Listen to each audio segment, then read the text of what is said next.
கடைசியில் தாய் சிறுத்தையை கதறவிட்ட ஸ்டாலின். படித்து படித்து சொல்லியும் கேட்கலையே.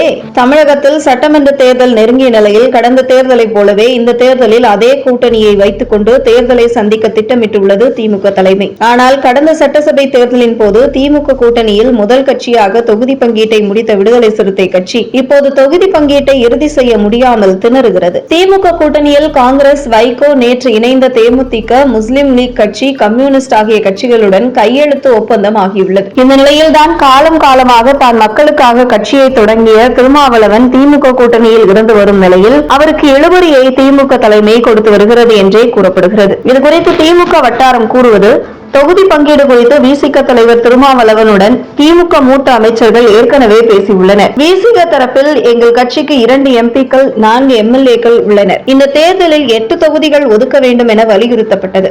அதற்கு கூட்டணியில் ஆரம்பம் முதல் நம்பிக்கைக்கு உரியவராக திருமாவளவன் உள்ளார். கூட்டணியில் அதிக கட்சிகள் இணைந்துள்ளன.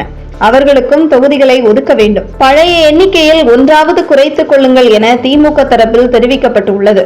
அதை திருமாவளவன் ஏற்கவில்லை. பின் 3 பொது தொகுதிகள் உட்பட 8 தொகுதிகள் தர வேண்டும். அதில் 3 தொகுதி பொது தொகுதியாக இருக்க வேண்டும் என விசிக தரப்பில் தெரிவித்ததாக கூறப்படுகிறது. ஆனால் திமுக தலைமை கடந்த தேர்தலை விட 2 தொகுதி தான் ஒதுக்க முடியும் என்றும் 6 தொகுதிகளில் பானை சின்னத்தில் நிற்கலாம், ஒரு தனி மற்றும் பொது தொகுதியில் மட்டும் உதயசூரியன் சின்னத்தில் நிற்க வேண்டும் என திமுகவால் நிபந்தனை விதிக்கப்பட்டுள்ளது. அதற்கு கடந்த தேர்தலில் தான் எங்கள் கட்சிக்கு அங்கீகாரம் கிடைத்தது.